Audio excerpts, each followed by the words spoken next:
For generations, the people of Israel had suffered under the iron fist of the Philistines. Their spirit was broken, their hope faded. But God had a plan for a deliverer, though it would begin in a quiet, unexpected way. In the tribe of Dan lived a man named Manoah and his wife.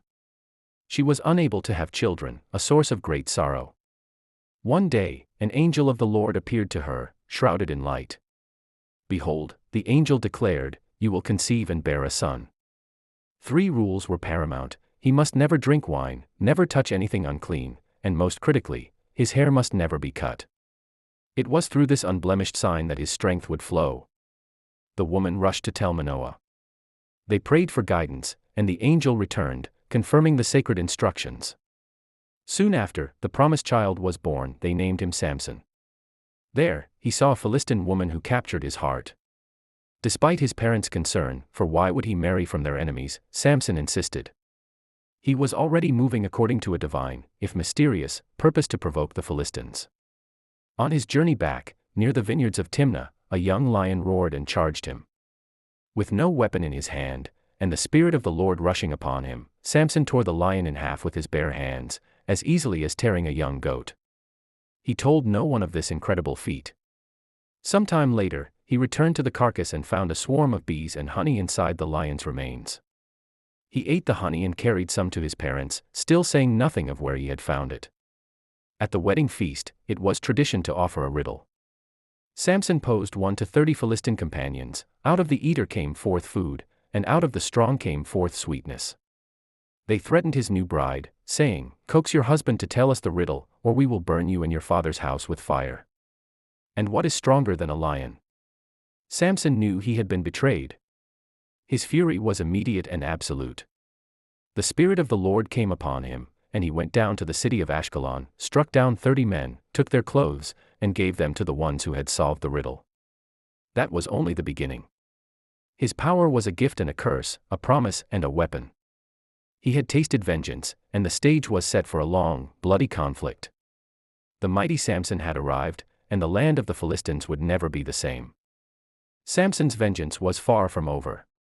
After the humiliation of the riddle, the Philistines had given his bride to his best men.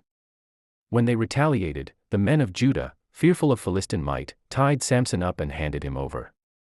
But the Spirit rushed upon him, and he broke the ropes like flax. Seeing a fresh jawbone of a donkey, he seized it and struck down 1,000 men, becoming a legendary one-man army. His power was a gift, but his heart remained reckless. He traveled to Gaza, where his enemies planned to surround him at the city gates. But at midnight, he walked out, tore the massive wooden gates, the posts, and the bar from the wall, and carried them miles up a hill outside the city. But then, he met Delilah in the valley of Sorek. The Philistine lord saw their chance, offering her a fortune to discover the secret of his strength. Delilah began to nag him relentlessly, asking, "Tell me, where does your great strength lie?" 3 times, Samson lied to her, telling her false secrets, new bowstrings, new ropes, and weaving his hair into the loom. Each time, she would call, "The Philistines are upon you, Samson." And he would instantly break free. But Delilah pressed him day after day, until his soul was vexed to death. Delilah knew this was the truth. She lulled him to sleep on her knees. The moment a barber shaved his 7 locks, his strength vanished.